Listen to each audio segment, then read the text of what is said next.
नमस्कार, उत्तराखंड समाचार में आपका स्वागत है। मैं कंचन नेगी। सबसे पहले मुख्य समाचार। देहरादून की ट्रैफिक व्यवस्था पर सख्त मुख्य सचिव। ट्रैफिक सुधार को लेकर उच्च स्तरीय बैठक। फुटपाथ अतिक्रमण और अवैध पार्किंग पर होगी कड़ी कार्रवाई।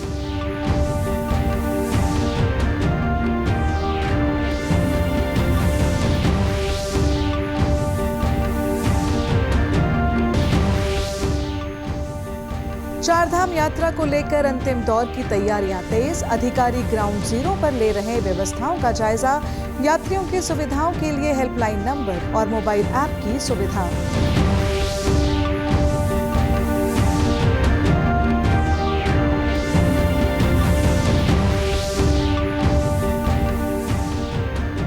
देहरादून में सूर्या ड्रोन टेक 2025 का भव्य आगाज। राज्यपाल गुरमीत सिंह ने किया उद्घाटन। एक्सपो में स्वदेशी ड्रोन तकनीक को किया जा रहा प्रदर्शित। अब समाचार विस्तार से। देहरादून की बिगड़ती ट्रैफिक व्यवस्था को लेकर मुख्य सचिव आनंद वर्धन ने सचिवालय में उच्च स्तरीय बैठक की। बैठक में एकीकृत महानगर परिवहन प्राधिकरण सहित कई विभागों के अधिकारी मौजूद रहे। मुख्य सचिव ने साफ निर्देश दिए कि देहरादून के 10 सबसे अधिक जाम वाले चौराहों पर जल्द सुधार कार्य शुरू किया जाए। इसके लिए डीपीआर तैयार करने को कहा गया है। वहीं एसएसपी और जिलाधिकारी को ट्रैफिक नियमों का सख्ती से पालन कराने के लिए लगातार अभियान चलाने के निर्देश भी दिए गए। मुख्य सचिव ने स्कूलों के खुलने और छुट्टी के समय में थोड़ा बदलाव करने के लिए स्कूल प्रबंधन और अभिभावकों से संवाद की बात कही। साथ ही शहर में नए पार्किंग स्थल चिन्हित करने और पुराने मॉल्स की पार्किंग व्यवस्था की समीक्षा करने के आदेश भी दिए।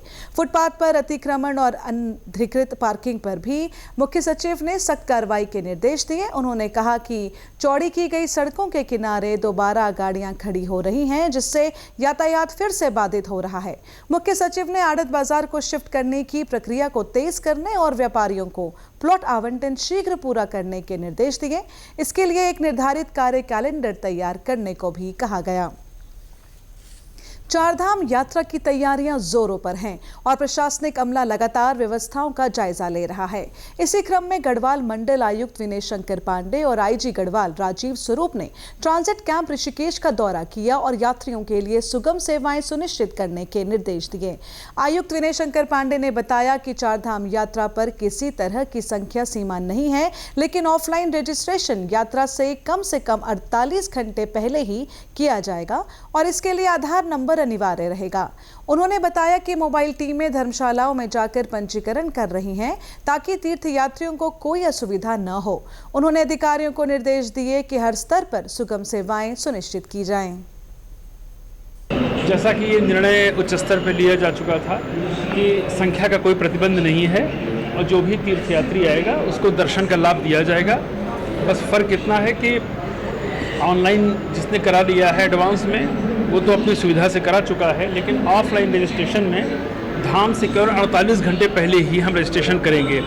जैसे आज शाम तक जो भी रजिस्ट्रेशन होगा वो लोग 30 तारीख का उनका रजिस्ट्रेशन होगा। जो कल से रजिस्ट्रेशन होगा वो 1 तारीख का रजिस्ट्रेशन होगा। 48 घंटे पहले, जैसे रेलवे के तत्काल टिकट होते हैं, 48 घंटे पहले का आप लेंगे। आपको किसी को मना नहीं किया जाएगा। और एक नई व्यवस्था हम लोगों ने शुरू की है। जो हमारी 25 मोबाइल टीमें हैं, लोगों की धर्मशालाओं में भी सूचना आ रही है, हमारे यहाँ यात्री हैं उनके यहाँ भी जाकर रजिस्ट्रेशन कर रही है। जहाँ जहाँ से हमें सूचना मिल रही है, लोगों की डिमांड आ रही है, तो उनके मौके पर जाकर हम रजिस्ट्रेशन करा रहे हैं। मेरे विचार से आप लोगों ने भी पूरा सुबह से देखा होगा, बड़े ही सुव्यवस्थित ढंग से ये रजिस्ट्रेशन का काम चल रहा है। चारधाम यात्रा 2025 को सुरक्षित, सुव्यवस्थित और सुगम बनाने के लिए पुलिस प्रशासन ने तैयारियां तेज कर दी हैं। आईजी गढ़वाल रेंज एवं चारधाम नोडल अधिकारी राजीव स्वरूप ने डीआईजी अपराध एवं कानून व्यवस्था, सभी वरिष्ठ पुलिस अधीक्षकों और संबंधित अधिकारियों के साथ वीडियो कॉन्फ्रेंसिंग के जरिए यात्रा व्यवस्थाओं की समीक्षा की। आईजी ने चारधाम कंट्रोल रूम का निरीक्षण कर तैनात कर्मचारियों को दिशा निर्देश दिए। चारधाम कंट्रोल रूम प्रभारी लोकजीत सिंह ने बताया कि यात्रियों की सहायता के लिए 2 हेल्पलाइन नंबर 9897846203 और 0135271448 जारी किए गए हैं और कुल 12 हेल्प डेस्क बनाए गए हैं। यात्रियों की सुविधा के लिए एक QR code link www.chardhamyatra.sv infoTechSoftwareSolutions.com जारी किया गया है, जिससे पार्किंग, ट्रैफिक, रजिस्ट्रेशन आदि से जुड़ी जानकारी 14 भाषाओं में उपलब्ध होगी। इसके साथ ही एक हेल्प बुक भी जारी की गई है, जिससे सभी तैनात कर्मियों में बेहतर समन्वय स्थापित हो सकेगा। वहीं आईजी गढ़वाल ने अधिकारियों को निर्देश देते हुए कहा कि यात्रा शुरू होने से पहले सभी तैयारियां पूर्ण कर ली जाएं। साथ ही पूरे यात्रा मार्ग पर ड्रोन से निगरानी की व्यवस्था की जाए। इसके साथ ही बाहरी और स्थानीय पुलिस बल की आवास एवं सुविधाओं की व्यवस्था सुनिश्चित हो। सभी थाना प्रभारी द्वारा अपने क्षेत्रों में भ्रमणशील रहकर निगरानी रखी जाए। टैक्सी यूनियन, व्यापार मंडल और होटल व्यवसायियों से समन्वय बैठक आयोजित की जाए। इसके साथ ही सोशल मीडिया पर अफवाह रोकने के लिए मॉनिटरिंग सेल सक्रिय रखा जाए। उन्होंने कहा कि प्रशासन का लक्ष्य इस वर्ष की यात्रा को बिना किसी बाधा के शांतिपूर्ण और सुरक्षित तरीके से संपन्न कराना है। उत्तराखंड में 30 अप्रैल से चारधाम यात्रा की शुरुआत होने जा रही है। 2 मई को केदारनाथ और 4 मई को बद्रीनाथ धाम के कपाट खुलने के साथ ही श्रद्धालुओं का रुख पहाड़ों की ओर बढ़ने लगेगा। इसको देखते हुए पर्वतीय क्षेत्रों में सड़कों के निर्माण कार्य बीते कई महीनों से जारी थे। पीडब्ल्यूडी सचिव पंकज कुमार पांडे ने जानकारी दी कि विभाग द्वारा चारधाम यात्रा मार्गों पर सड़क निर्माण कार्य लगभग पूरा कर लिया गया है। उन्होंने जानकारी दी कि कुछ स्थानों पर बीआरओ का कार्य अभी प्रगति पर है, लेकिन अधिकांश मार्ग अब यात्रा के लिए तैयार है। देखिए, रोड पे काफ़ी काम किया जा चुका है। बीआरओ वालों का काम थोड़ा पीछे चल रहा है। मैंने अभी स्वयं इनके ब्रिगेडियर साहब से भी बात की है। मैं केदारनाथ धाम और बद्रीनाथ धाम तक की पूरी रोड मैं खुद देख के आया हूँ। अभी उसमें कुछ इश्यूज पेंडिंग है, बाकी उन्होंने रिजॉल्व कर लिया है। NHIDCL का एक नंद प्रयाग में जो एक स्लाइड वाला जोन है, उस पर काम चल रहा है। उस पर रोड हम इतना चौड़ा करना चाह रहे हैं जिससे कि दोनों तरफ से गाड़ी निकलती रहे। स्लोप का स्टेबलाइजेशन का काम में टाइम लगता है, वो हम अभी नहीं कर पाएंगे, उसमें थोड़ा टाइम लगेगा। बट बाकी सड़क जो है वो ठीक है। 2-3 जगह पे जो पिछले सालों में प्रॉब्लम आई थी, पागल नाला, कमेड़ा, बनेर पानी, चटवा पीपल, इन सब में काफ़ी काम कर दिया है NHIDCL ने। और सड़क जो है यातायात के लिए पूरी तरह से सुरक्षित और सुगम उपलब्ध कराई गई है। यमुनोत्री के रोड पे भी काफ़ी काम कर दिया गया है। PWD का काम चल रहा है, आज फाइनल कर रहे हैं वो लोग काम। इसके अलावा गंगोत्री जाने का जो रास्ता है उत्तरकाशी से, उस पर बीआरओ ने अपना काम पूरा नहीं किया है अभी तक। वही मैंने उनको रिक्वेस्ट किया है कि वो जितनी जल्दी हो सके उतनी जल्दी पूरा करें। और एक स्ट्रेच है जो उत्तरकाशी शहर के बीच में से पास होता है, उसमें एक सैंक्शन का मामला है, उस पर हम लोग अभी वर्कआउट कर रहे हैं कि कैसे उसको करना है। तो मोटे तौर पर अगर ये देखेंगे आप, तो पिछले साल से बेहतर रोड कंडीशंस हैं। चारधाम यात्रा से पहले राज्य सरकार ने स्थानीय लोगों और श्रद्धालुओं को बड़ी राहत दी है। राज्य के अस्पतालों को 45 नए विशेषज्ञ डॉक्टर मिल गए हैं। इससे न केवल लाखों यात्रियों को राहत मिलेगी, बल्कि स्थानीय जनता को भी उच्च गुणवत्ता वाली स्वास्थ्य सेवाएं मिलेंगी।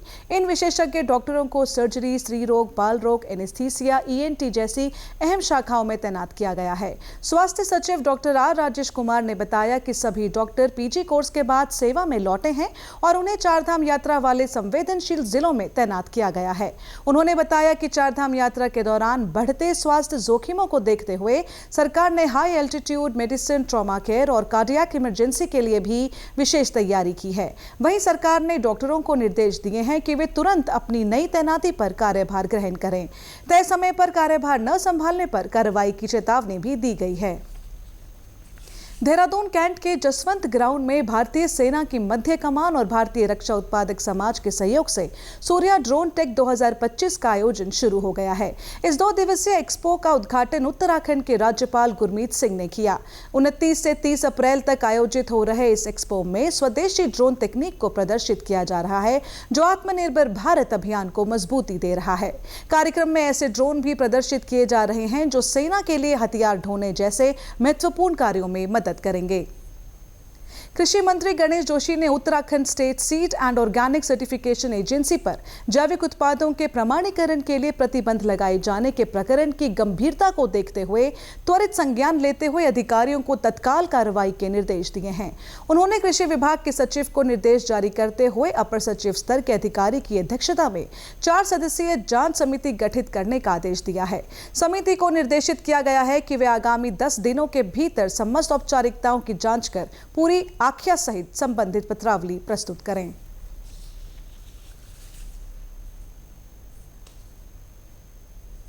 इसी के साथ अभी तक के समाचार समाप्त हुए। दूरदर्शन समाचारों से जुड़े रहें। मिलते हैं फिर शाम 5 बजे के बुलेटिन में।